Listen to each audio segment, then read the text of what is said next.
صلی اللہ علیہ یا رسول اللہ وسلم علیہ یا حبیب اللہ، تعریف جو میں کرتا ہوں خیر الانام کی،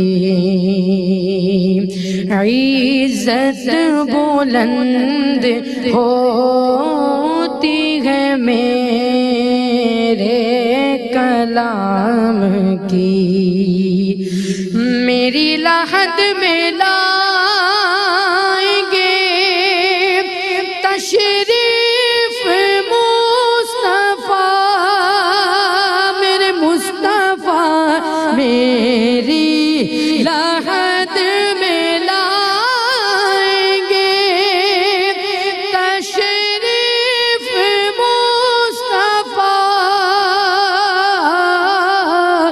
عادت بنا رہا ہوں درود و سلام کی، عادت بنا رہا ہوں درود و سلام کی، صلی اللہ علیہ یا رسول اللہ۔ ماشاءاللہ، سبحان اللہ۔ ناظرین کرام، السلام علیکم ورحمۃ اللہ وبرکاتہ۔ پروگرام محبت اہل بیت میں ہم آپ کو خوش آمدید کہتے ہیں۔ ماہ محرم الحرام کی مناسبت سے یہ خصوصی پروگرام ARYQ-TV پر نشر کیا جا رہا ہے، اور اس پروگرام میں ہمارے ساتھ شریک ہیں بہت ہی پیارے کم سن مہمانان گرامی۔ آئیے ان سے ملاقات کرتے ہیں اور گفتگو کا سلسلہ آگے بڑھاتے ہیں۔ السلام علیکم ورحمۃ اللہ وبرکاتہ۔ وعلیکم السلام ورحمۃ اللہ وبرکاتہ۔ کیسے ہیں آپ سب؟ الحمدللہ۔ ماشاءاللہ۔ تو الحمدللہ آج ہم امام حسین رضی اللہ تعالی عنہ اور اہل بیت کے حوالے سے ذکر خیر کر رہے ہیں، اور خصوصی طور پہ آج ہم ذکر کریں گے سیدہ فاطمۃ الزہرا رضی اللہ تعالی عنہا کے حوالے سے۔ تو بچوں، سب سے پہلی بات یہ کہ سیدہ فاطمۃ الزہرا رضی اللہ تعالی عنہا کا جب مقام اور مرتبہ بیان کیا جاتا ہے تو ہمیں آقا کریم صلی اللہ علیہ وسلم کا وہ فرمان یاد آتا ہے جس میں آپ نے ارشاد فرمایا کہ فاطمہ جنتی عورتوں کی سردار ہیں۔ سبحان اللہ۔ یہ مقام اور مرتبہ سیدہ فاطمۃ الزہرا رضی اللہ تعالی عنہا کو رسول کریم علیہ الصلوۃ والسلام نے عطا فرمایا، آپ نے بیان فرمایا ان کا مقام اور مرتبہ۔ اور سیدنا سعد بن ابی وقاص رضی اللہ تعالیٰ عنہ جو صحابی رسول ہیں، آپ فرماتے ہیں کہ جب آیت مباہلہ نازل ہوئی، یہ ایک آیت ہے قرآن کریم میں جہاں پر ارشاد ہوتا ہے کہ اے نبی صلی اللہ علیہ وسلم آپ فرما دیجئے آ جاؤ، ہم اپنے بیٹوں کو بلاتے ہیں، تم اپنے بیٹوں کو بلاؤ۔ پھر آگے خواتین کا ذکر ہوا، اور اس آیت کے بارے میں سیدنا سعد بن ابی وقاص رضی اللہ تعالیٰ عنہ فرماتے ہیں کہ جب یہ آیت نازل ہوئی تو سرکار دو عالم رحمت عالم صلی اللہ تعالیٰ علیہ وسلم نے سیدنا علی رضی اللہ تعالیٰ عنہ، سیدہ فاطمہ رضی اللہ تعالیٰ عنہ، امام حسن، امام حسین، ان سب کو بلایا اور فرمایا ہاؤلائی اہلی، یعنی یہ سب میرے اہل بیت ہیں، یہ سب میرے گھر والے ہیں۔ تو رسول اللہ علیہ الصلوۃ والسلام ہمیشہ اپنی پیاری شہزادی سیدہ فاطمۃ الزہرا رضی اللہ تعالی عنہا سے محبت کا اظہار کیا کرتے تھے، یہاں تک کہ ہم احادیث میں پڑھتے ہیں کہ جب رسول اللہ علیہ الصلوۃ والسلام کے پاس سیدہ فاطمہ تشریف لایا کرتی تھیں تو آپ صلی اللہ علیہ وسلم انہیں خوش آمدید کہا کرتے تھے، اور آپ انہیں اپنی نشست پر بٹھایا کرتے تھے اور ان کا اکرام فرمایا کرتے تھے۔ اور عین اسی طریقے سے جب ہمارے پیارے نبی صلی اللہ علیہ وسلم سیدہ فاطمۃ الزہرا کے پاس جاتے تھے تو آپ بھی حضور علیہ الصلوۃ والسلام کو خوش آمدید کہا کرتی تھیں، اپنی نشست پہ انہیں بٹھایا کرتی تھیں اور آپ علیہ الصلوۃ والسلام کی تعظیم اور توقیر کیا کرتی تھیں۔ اس سے پتہ چلا کہ رسول اللہ علیہ الصلوۃ والسلام جس طرح محبت فرمایا کرتے تھے سیدہ فاطمۃ الزہرا سے، اپنی شہزادی سے، عین اسی طریقے سے آپ کی شہزادی سیدہ فاطمہ بھی رسول اکرم علیہ الصلوۃ والسلام سے بے پناہ محبت فرمایا کرتی تھیں.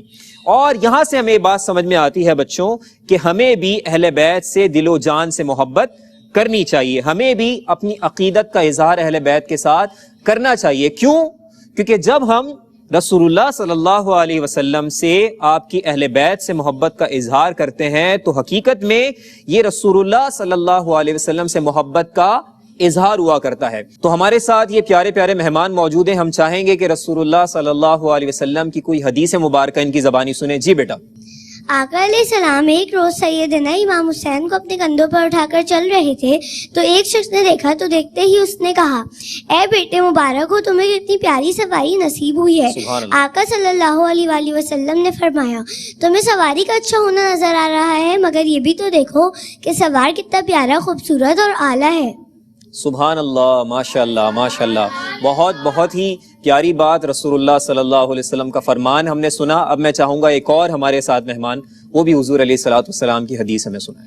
حضرت عبداللہ بن مسعود رضی اللہ تعالیٰ عنہ حضور اکرم صلی اللہ علیہ وسلم سے روایت کرتے ہیں کہ آپ صلی اللہ علیہ وسلم نے فرمایا، اہل بیت مصطفیٰ صلی اللہ علیہ وسلم کی ایک دن کی محبت پورے سال کی عبادت سے بہتر ہے، اور جو اسی محبت میں فوت ہوا تو وہ سیدھا جنت میں داخل ہوگا.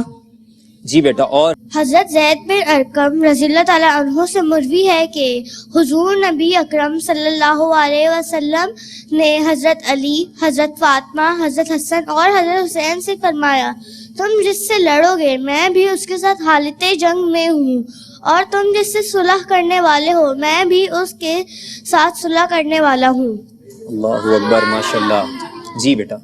جی پیچھے ہمارے ساتھ موجود ہیں، سنائیں بیٹا. Hazrat Imam Hussain Raziallah anhum says, to me death is nothing but happiness and living under tyrants nothing but living in hell. حضرت امام رضی اللہ عنہم نے فرمایا، میرے نزدیک موت خوشی کے سوا کچھ نہیں، اور ظالموں کے ماتحت رہنا جہنم میں رہنے کے سوا کچھ نہیں. ماشاءاللہ. انہوں نے امام حسین رضی اللہ تعالیٰ عنہ کا قول سنایا اور آپ بچوں نے نبی کریم علیہ الصلوۃ والسلام کے فرامین سنائے. اچھا بچوں، یہاں سے ہمیں ایک بات سمجھ میں آتی ہے کہ رسول اللہ صلی اللہ علیہ وسلم نے اپنی اہل بیت سے محبت پر بہت زور دیا.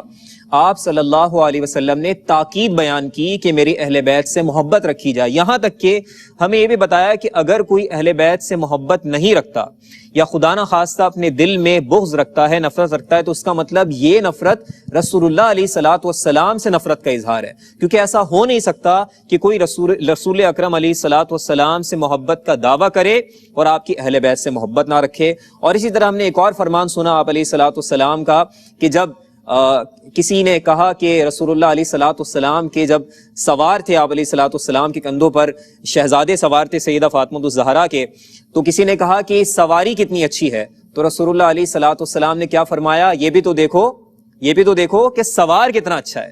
یعنی ایک طرح سے رسول اکرم علیہ الصلوۃ والسلام نے خود اپنے نواسوں کی جو عظمت ہے، ان کی جو شان ہے، اس کو بیان فرما دیا. تو ہم چاہیں گے کہ مزید ہم اب اقوال بھی سنیں. جی بیٹا. Imam Hussain Raziallahu anhu says, being thankful for the grace of God makes God reward you with another grace. حضرت امام حسین رضی عنہ نے فرمایا، خدا کے فضل کے لیے شکر گزار ہونا خدا آپ کو ایک اور فضل سے نوازتا ہے. ماشاء اللہ، سبحان اللہ. مزید ہمارے ساتھ بچے موجود ہیں. جی بیٹا. حضرت امام حسین رضی اللہ تعالیٰ عنہ says, long and numerous experiences strengthen your mind. حضرت امام حسین رضی اللہ تعالیٰ عنہ نے فرمایا، طویل اور بے شمار تجربات آپ کے دماغ کو مضبوط بناتے ہیں. ماشاء اللہ ماشاء اللہ. جی بیٹا. حضرت امام حسین رضی اللہ تعالیٰ عنہ says, never show off your happiness in front of a person who is sad. حضرت امام حسین رضی اللہ تعالیٰ عنہ نے فرمایا، اس شخص کے سامنے اپنی خوشی کا اظہار نہ کریں جو اداس ہو. ماشاء اللہ. جی بیٹا. حضرت عبداللہ بن عمر رضی اللہ عنہ بیان کرتے ہیں کہ آخری چیز جو آپ حضور نبی کریم صلی اللہ علیہ وسلم نے ارشاد فرمائی وہ یہ تھی کہ مجھے میرے اہل بیت میں تلاش کرو. سبحان اللہ، ماشاء اللہ. تو پیارے بچوں، ہم نے مختلف اقوال اہل بیت کے حوالے سے سماعت کی. آپ لوگوں نے بہت ہی پیارے پیارے اقوال ہمیں سنائے. رسول اللہ علیہ الصلوۃ والسلام کے فرامین بھی سنائے، اور ان سب کی روشنی میں ہم نے یہ جانا کہ جو شخص اہل بیت کے راستے پر چلتا ہے وہ دنیا اور آخرت دونوں میں کامیاب ہوتا ہے، کیونکہ اہل بیت کا جو راستہ ہے وہ نجات کا راستہ ہے۔ جیسے کہ ہم نے ایک حدیث مبارکہ کا پہلے بھی ذکر سنا کہ آپ علیہ الصلوۃ والسلام نے 2 چیزوں کی نشاندہی فرمائی کہ ان 2 چیزوں کو تھام لو، مضبوطی کے ساتھ ان کے ساتھ جڑے رہو۔ نمبر 1 قرآن کریم، اور اس کے بعد اہل بیت۔ تو رسول اللہ علیہ الصلوۃ والسلام نے یہ راستہ بیان فرمایا۔ اس کا مطلب یہ ہے کہ ہم پر لازم ہے کہ ہم قرآن کریم کو پڑھیں، اس کی تلاوت کریں، قرآن کریم کے پیغام کو سمجھیں، قرآن کریم کی تعلیمات کو سمجھیں اور ان پر عمل کریں۔ اور اسی طریقے سے اس کی پریکٹیکل مثال صحابہ کرام کی زندگی میں موجود ہے، اس کی پریکٹیکل مثال اہل بیت کی زندگی میں موجود ہے۔ اور جس طرح ہم سیدہ فاطمہ الزہرا رضی اللہ تعالی عنہا کا ذکر کر رہے تھے، تو ہمیں یہ بات بھی یاد رکھنی ہے کہ سیدہ فاطمہ الزہرا رضی اللہ تعالی عنہا اپنی زندگی کے اندر حیا کی ہمیں تعلیم دیتی ہیں، اور آپ کی پوری زندگی ہمیں پیغام دیتی ہے کہ مسلمانوں کو حیا کو اپنانا چاہیے۔ آقا کریم علیہ الصلوۃ والسلام نے واضح طور پہ ارشاد فرمایا کہ اگر تم میں حیا نہ رہے تو تم جو چاہے کرتے رہو، یعنی اگر انسان حیا سے، شرم سے دور ہو جاتا ہے تو اس کا مطلب یہ ہے کہ وہ اپنے ایمان کا بھی عملی اظہار نہیں کر پاتا۔ آپ علیہ الصلوۃ والسلام نے حیا کو ایمان کا حصہ قرار دیا۔ تو یہاں سے بچوں ہمیں بات پتہ چلتی ہے کہ اگر ہم اپنی ویلیوز کو ہمیں جاننا ہے، مسلم ویلیوز کو ہمیں جاننا ہے، اقدار کو جاننا ہے، ہمیں رول ماڈلز تلاش کرنے ہیں، تو ہمارے سامنے رول ماڈلز اہل بیت کی صورت میں موجود ہیں۔ رسول اللہ علیہ الصلوۃ والسلام نے ان کا راستہ ہمیں بتایا۔ اور آپ یہ اندازہ کریں کہ سیدہ فاطمہ الزہرا رضی اللہ تعالی عنہا کا تو یہ عالم ہے کہ جب قیامت کے دن، احادیث میں ہمیں ذکر ملتا ہے کہ جب قیامت کے دن آپ رضی اللہ تعالی عنہا کا گزر ہوگا تو منادی ندا دے گا کہ اے اہل محشر، اپنی نگاہوں کو نیچے کر لو، کیونکہ محمد مصطفیٰ صلی اللہ علیہ وسلم کی بیٹی نے، آپ کی شہزادی نے گزرنا ہے۔ اللہ اکبر، یہ منظر ہوگا قیامت کے دن کا۔ یہاں سے بھی بات سامنے آتی ہے کہ رسول کریم علیہ الصلوۃ والسلام کی شہزادی سیدہ فاطمہ الزہرا سلام اللہ علیہا اپنی زندگی میں مسلمانوں کو حیا کا پیغام دیتی ہیں، اور آپ علیہ الصلوۃ والسلام کی شہزادی نے ہمیں یہ بھی پیغام دیا ہے، اپنی زندگی میں یہ بھی سبق دیا ہے کہ اللہ رب العزت کو کثرت کے ساتھ یاد کیا جائے۔ کیا کیا جائے؟ یاد کیا جائے، یعنی کہ ہم اللہ کا کثرت کے ساتھ ذکر کریں۔ سیدہ فاطمہ سلام اللہ علیہا وہ ہستی ہیں بچوں کے جن کے ذریعے ہمیں تسبیح فاطمہ ملی ہے۔ آپ جانتے ہیں نا تسبیح فاطمہ کیا ہے؟ یعنی 33 بار سبحان اللہ کہنا، 33 بار الحمدللہ کہنا، اور 34 مرتبہ اللہ اکبر کہنا۔ یہ وظائف ہمیں کثرت کے ساتھ ہر نماز کے بعد پڑھنے چاہیے، سونے سے پہلے پڑھنے چاہیے۔ تو آپ دیکھیں کہ سیدہ فاطمہ الزہرا رضی اللہ تعالی عنہا کے ذریعے سے ہمیں یہ تحفہ بھی عطا ہوا، کیونکہ مسلمان کی یہ پہچان ہے۔ بچوں ہمیں بات یاد رکھنی ہے کہ مسلمان کی یہ پہچان ہے کہ وہ اللہ رب العزت کو سب سے زیادہ یاد کرتا ہے۔ ذکر اللہ اس کی پہچان ہے، ذکر اللہ اس کی پہچان ہے۔ اب ذکر اللہ تلاوت کلام رحمان کی صورت میں بھی ہے، رسول اللہ علیہ الصلوۃ والسلام کے ذکر کی صورت میں بھی ہے۔ قرآن کریم میں تو یہ بھی ارشاد ہوتا ہے کہ اہل ایمان وہ لوگ ہیں کہ جب اللہ کی آیتیں ان پر تلاوت کی جاتی ہیں تو ان کے دل نرم پڑ جاتے ہیں اور ان کا تقوی اور پرہیزگاری کا معاملہ بڑھ جاتا ہے۔ کیوں؟ کیونکہ مسلمان کے لیے اللہ کا ذکر سب سے زیادہ اہم چیز ہے۔ یہاں تک کہ ہم قرآن کریم میں پڑھتے ہیں کہ اللہ کے بندے وہ بندے ہیں، رجال اللہ کا ذکر ہوا، کہ ان کو دنیا کے معاملات اور کاروبار بھی اللہ کے ذکر سے دور نہیں کرتا۔ یعنی ہمیں پتہ چلا کہ اگر ہم اہل بیت کے رستے پر چلنا چاہتے ہیں تو ہمیں اللہ رب العزت کو کثرت کے ساتھ یاد کرنا ہے، ہمیں فرائض کی پابندی کرنی ہے، وقت پر نماز کو ہم نے ادا کرنا ہے، نوافل کی کثرت کرنی ہے، اور قرآن کریم کی تلاوت کرنی ہے۔ تو یہ وہ تمام اعمال ہیں جن کے ذریعے ہم پریکٹیکلی دنیا کو یہ پیغام دیں گے کہ ہم واقعی اللہ کے رسول صلی اللہ تعالی علیہ وسلم کی اہل بیت سے، اللہ کے رسول علیہ الصلوۃ والسلام سے اور اللہ رب العزت سے سچی اور پکی محبت رکھتے ہیں۔ تو اب اس پروگرام کے اختتام پر ہم چلتے ہیں سید حسان اللہ حسینی کی جانب اور منقبت سماعت کرتے ہیں۔ میں تو پنجے تن کا غلام ہوں، میں تو پنجے تن کا غلام ہوں، میں غلام ابن غلام ہوں، میں تو پنجے تن کا غلام ہوں، مجھے عشق ہے تو خدا سے ہے، مجھے عشق ہے تو رسول سے یہ کرم ہے، سارا بطول کا میرے منہ سے آئے مہک صدا، جو میں نام لوں تیرا جھوم کے، میں تو پنجے تن کا غلام ہوں، شاست حسین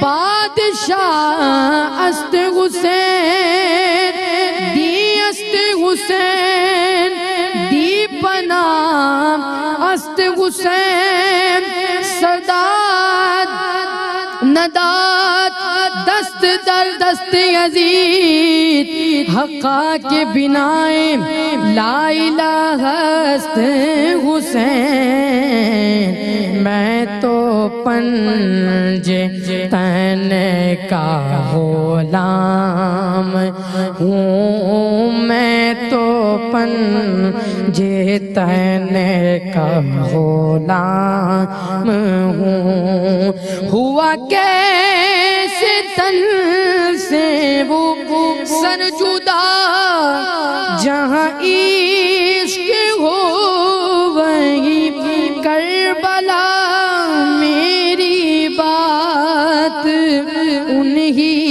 کی بات ہے، میرے سامنے وہی ذات ہے، وہی جن کو شیر خدا کہے، جینے باب صلی علی کہے، وہی جن کو آل نبی کہے، وہی جن کو ذات علی کہے، وہی پختہ ہے، میں تو خام ہوں، میں تو پنجے تن کا غلام ہوں، کیا بات رضا